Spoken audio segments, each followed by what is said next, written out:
Hi friends, ഇന്ന് നമ്മളെ ഒരു വാഴക്കൂമ്പിൻ്റെ അല്ലെങ്കിൽ പോക്കായുടെ ഈ കട്ട്ലറ്റ് ഉണ്ടാക്കാൻ പോവുകയാണേ. അതിനാദ്യം നമ്മൾ എടുക്കേണ്ടത് കുനുകുനെ അരിഞ്ഞ വാഴക്കൂമ്പ് അല്ലെങ്കിൽ പോക്ക ഒരു ബൗളിനകത്ത് എടുത്തിട്ടുണ്ടേ.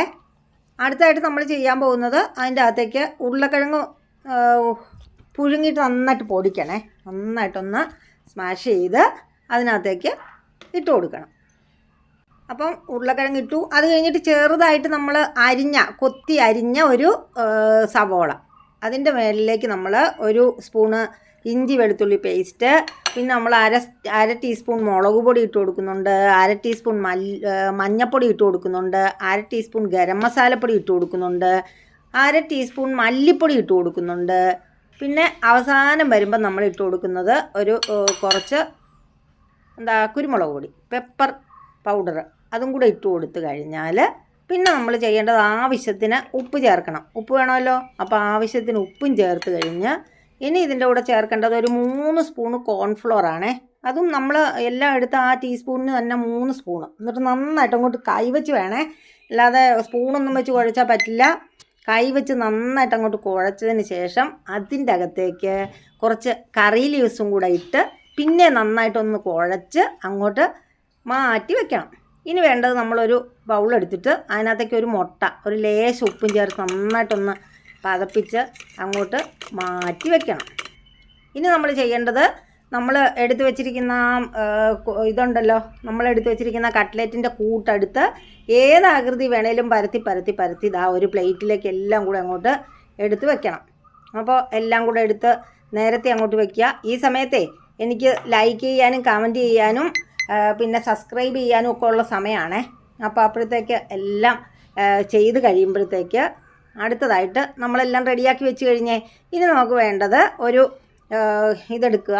നമ്മൾ വെച്ചിരിക്കുന്ന അതായത് മുട്ട അടിച്ചത്, പിന്നെ ബ്രെഡ് ക്രംസ് വേണം, കട്ട്ലറ്റിന് അത് വേണമല്ലോ അല്ലേ. അപ്പോൾ അതും കൂടെ എടുത്ത് ഒരു പാൻ അങ്ങോട്ട് വയ്ക്കുക. അതിനകത്തേക്ക് കുറച്ച് എണ്ണ ഒഴിക്കുക. ഞാൻ ഒഴിക്കുന്ന വെളിച്ചെണ്ണയാണ് കേട്ടോ. അത് വലിയ കൂടുതലൊന്നും ഒഴിക്കുകയില്ല, കുറച്ചേ ഒഴിക്കത്തുള്ളൂ. അപ്പോൾ കുറച്ച് വെളിച്ചെണ്ണ ഒഴിച്ചു. എന്നിട്ട് ഓരോന്നായിട്ട് നമ്മൾ അതിനകത്ത് ആ മുട്ടയുടെ ഇതിനകത്ത് ഡിപ്പ് ചെയ്ത് അതിനകത്ത് പിന്നെ നമ്മൾ ആ ബ്രെഡ് ക്രംസൊക്കെ അതിലൊക്കെ നന്നായിട്ട് അങ്ങോട്ട് ഇത് ഡിപ്പ് ചെയ്ത് പിന്നെ അങ്ങോട്ട് മാറ്റി വയ്ക്കുക. അതെല്ലാം കൂടെ അങ്ങോട്ട് മാറ്റി വെച്ചതിന് ശേഷം ഇനി നമുക്കിതൊന്ന് വറുത്തെടുത്താൽ മതിയല്ലോ. വറുത്തെടുക്കുന്നതിന് വലിയ താമസമൊന്നും ഇല്ലേ. അങ്ങോട്ട് അതിനകത്തേക്ക് ഈ ഓരോന്നായിട്ട് എടുത്ത് ഇട്ട് കൊടുത്ത് ഒരു നമ്മുടെ പാനിനകത്ത് ഒരു 3-5 എണ്ണം കൊള്ളും. അപ്പോൾ അതങ്ങോട്ട് എടുത്ത് അതിനകത്തേക്ക് ഇട്ട് കൊടുക്കുക. അതിന് ശേഷം നമ്മളതിനെ മുരിഞ്ഞ് കഴിയുമ്പോൾ ഒരു പുറം റെഡിയായി കഴിയുമ്പോൾ നമ്മളതിനെ മറിച്ചിട്ട് കൊടുക്കണം അല്ലേ. മറിച്ചിട്ട് കൊടുത്തു കഴിഞ്ഞാൽ നമ്മുടെ കട്ട്ലേറ്റ് അപ്പുറവും കൂടെ വെന്ത് കഴിഞ്ഞാലൊക്കെ റെഡിയായി നല്ല മൊരുമൊരാന്നുള്ള കട്ട്ലേറ്റ് റെഡിയായി കിട്ടും. അപ്പം ഞാൻ ഒരു പ്രാവശ്യം ഇട്ടു, അത് റെഡിയായി വരുന്നു. ഇത് റെഡിയായി കഴിയുമ്പോഴത്തേക്ക് നമ്മളതിനെ ഒരു പ്ലേറ്റിലേക്ക് പതുക്കെ കോരി എടുക്കണം.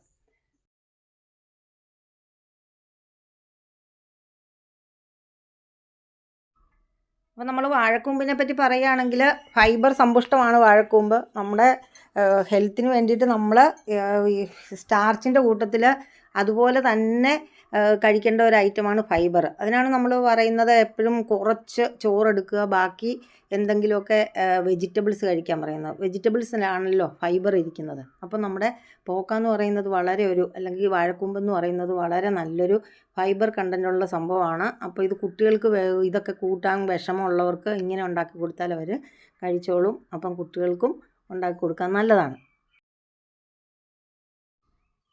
അപ്പോൾ നമുക്ക് ബാക്കിയുള്ളതും കൂടെ ഒന്ന് റെഡിയാക്കി എടുത്തേക്കാം. ഇവിടെ ഞങ്ങൾ 2 പേരേ ഉള്ളതുകൊണ്ട് കൂടുതലൊന്നും ഉണ്ടാക്കാറില്ല. നിങ്ങളെല്ലാം കാണുന്നതല്ലേ, ഞാൻ കുറച്ച് എല്ലാം എടുക്കാറുള്ളൂ. അപ്പോൾ അതുകൊണ്ടൊന്നും വിചാരിക്കരുത് കേട്ടോ. നമ്മുടെ കട്ട്ലറ്റ് റെഡിയായിട്ടുണ്ട്, അതും റെഡിയായിട്ടുണ്ട്. ഇനി ഇതൊരു ബൗളിലേക്ക് എടുത്ത് മാറ്റിയതിന് ശേഷം നമുക്ക് കഴിച്ചാൽ മതി കേട്ടോ. അപ്പോൾ കുട്ടികൾക്കൊക്കെ വളരെ ഇഷ്ടപ്പെടുന്ന ചിക്കൻ കട്ട്ലേറ്റിനെ വെല്ലുന്ന ഒരു കട്ട്ലേറ്റാണ് ഇത്. വളരെ നല്ല ഹെൽത്തി ആയിട്ടുള്ളതാണ്. എല്ലാവരും ഒന്ന് ട്രൈ ചെയ്ത് നോക്കണം. അപ്പോൾ ഇതാണ് നമ്മളുണ്ടാക്കിയ ആകെപ്പാടെയുള്ള കട്ട്ലേറ്റ്. ഇത്രയേ ഉള്ളൂ. അത് ഞാൻ സാധാരണ കഴിക്കാറ് അതായത് സോസിൻ്റെ കൂട്ടത്തിലാണ് കഴിക്കാറ്. അപ്പോൾ കുറച്ച് സോസും ഒക്കെ എടുത്ത് വെച്ച് നോക്കിക്കോ. ഞാനിപ്പം ഇത് ചെയ്ത് തരാം, കാണിക്കാം. നല്ല ക്രിസ്പി ആയിട്ടാണ് ഇരിക്കുന്നത്. വളരെ ടേസ്റ്റിയാണ്, ഹെൽത്തിയാണെന്ന് ഞാൻ പല പ്രാവശ്യം പറഞ്ഞു കഴിഞ്ഞു. നിങ്ങളെല്ലാവരും ഒന്ന് നോക്കുക, കുട്ടികൾക്കൊക്കെ ഉണ്ടാക്കി കൊടുക്കുക. അപ്പോൾ അടുത്തൊരു വീഡിയോയുമായിട്ട് വരുന്നത് വരെ ഞാൻ ബൈ പറയുകയാണ്. അപ്പോൾ എൻ്റെ വീഡിയോ കണ്ട് ലൈക്ക് ചെയ്യാനും കമൻറ്റ് ചെയ്യാനും ഒന്നും മറക്കരുത്. അപ്പോൾ എല്ലാവർക്കും ഒരിക്കൽ കൂടി ബായ്.